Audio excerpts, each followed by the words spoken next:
اعوذ بالله من الشیطان الرجیم بسم الله الرحمن الرحیم. تیر سبا کې موږ د را د ټول لوستلو قواعد ویلي وو. انشاءالله زه امید ساتم د الله تعالی چې هغه سبق په تاسو ته یاد شوي. نن به موږ د را د باریک لوستلو قواعد وایو. کوشش موږ تاسو ته پکار دی چې دا قواعد موږ زده کړو، ځکه چې کله موږ تاسو دا قواعد زده کړو الله تعالی به موږ ته مقام او مرتبه راکړي، ځکه چې د الله رسول فرمایي ان الله يرفع بهذا الكتاب اقواما ويزع به اخرين.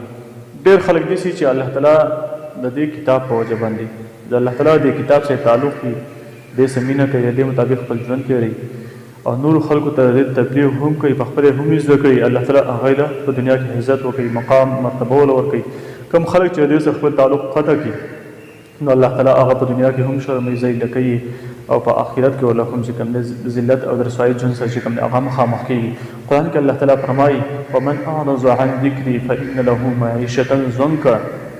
چا چې د قرآن اعراض وکړو، قرآن سره تعلق جوړ نه کړو، قرآن زده کړي هغه کوشش ونه کړو، د قرآن مطابق خپل ژوند تېر نه کړ او د دې تبلیغ یې بل چاته ونه کړ نو د قرآن اعراض وکړو، د قرآن هجران وکړو. قرآن کې مختلف الفاظ سره دا نقل شوي دا الفاظ نو دې به الله عز وجل په ژوند کې مصیبتونه پیدا کړه، دته به مشکلات او تکالیف چې کوم په دنیا کې پیدا شي. نو که موږ تاسو ځان غواړو چې موږ ژوند په اطمینان سره تیر شي، موږ ژوند د خوشحالو تیر شي او زموږ په زړونو کې سکون او اطمینان پیدا شي، نو پکار ده چې موږ تاسو د الله تعالی د کلام سره موږ مینه پیدا کړو او د الله تعالی کلام زده کړو.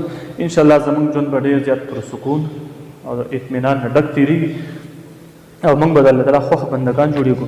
نو راځئ چې موږ یو ځل بیا د خپل زړونه خوشحاله کړو او خپل ژوند د مطمئن تېرولو لپاره د قرآن د سبق د زده کړې آغاز وکړو. نن به موږ د را د باریک لوستلو قواعد وایو.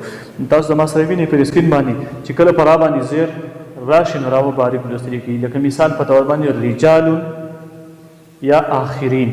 دویم نمبر زموږ سره دا فایده یاد ساتئ چې کله په را باندې غړندی په مخ کې حرف کې زیري او وروسته کې غټ حرف نه وي موجود. غټ حرف موږ تاسو ته ویلي دي او به تاسو زده کړئ انشاءالله. خص ذات انقذ د هغې مجموعه ده. نو دغه صورت کې به دا را باریک لوستل کېږي. لکه مثال په طور باندې څه شی زموږ سره مثال فردوسا، فرعون یا شربا، مریتین وغیره تاسو ووینئ په دې سکرین باندې چې تاسو ته لیکلی شوي دي. په دې مثالونو کې چې کوم دی را زموږ سره باریک لوستل کېږي. فردوسا، فرعون، شرعة وغیره دا مختلف قسمه الفاظ تاسو ته په قرآن کې بار بار مخې ته راتلی شي. خو دا خبره زموږ په بل سبق کې یې شوې وه چې کله د را باندې غړندی په مخ کې حرف کې زیري او وروسته ترې غټ حرف وي نو دغه را پور لوستلی کېږي. غالبا چې دا خبره زموږ نه په تېر سبق کې یې شوې وه نو دا اوس په دې سبق کې زده کوي. دا څلور الفاظ دي په قرآن کې چې کله دا مخې ته راځي موږ ته نو په دې کې موږ را غټه وایو، ځکه چې وروسته مصطلح غټ حرف دی. د غټ حرف د اثر د وجې نه دا را پور لوستلی کېږي.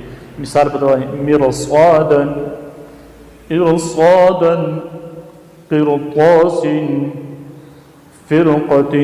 نو په دې ځای کې به دا را موږ غټ وایو. کله چې را موږ د وقف د وجې نه ساکن کوو مخکې کې یا ساکن موجود یا یو په هغې باندې پاسه غړندی نو بیا به دغه را باریک لوستلی کېږي. مثال په طور باندې زموږ سره مثالونه دي یسیر، خبیر، بصیر، نذیر، قدیر، خیر. کله چې را موږ د وقف د وجې نه ساکن کوو دویم حرف ساکن نو دریم حرف ته به ګورو.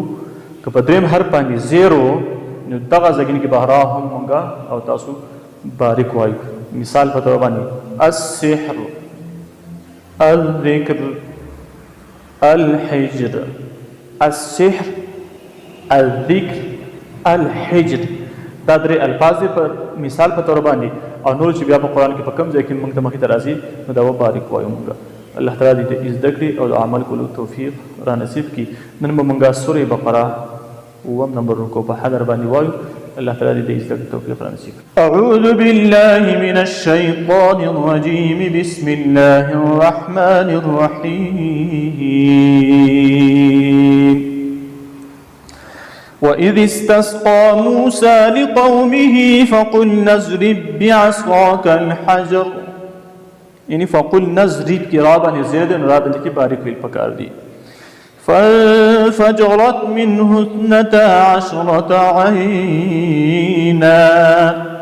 فانفجرت رد بناي رابناي فانفجرت منه 12 عينا قد علم كل أناس مشربهم كلوا واشربوا من رزق الله ولا تعثوا في الأرض مفسدين. وإذ قلتم يا موسى لن نصبر على طعام واحد فادع لنا ربك يخرج لنا مما تنبت الأرض من بقلها وقثائها وفومها وعدسها وبصلها. قال أتستبدلون الذي هو أدنى بالذي هو خير.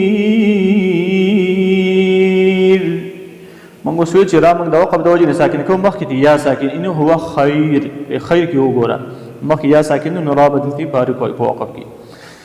اهبطوا مصرا فإن لكم ما سألتم وضربت عليهم الذلة والمسكنة وباءوا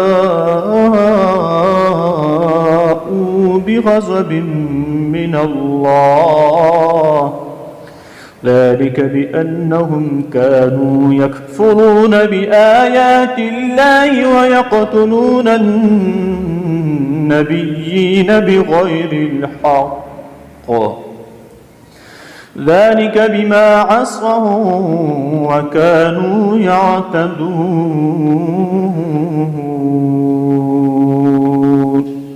صدق الله العظيم.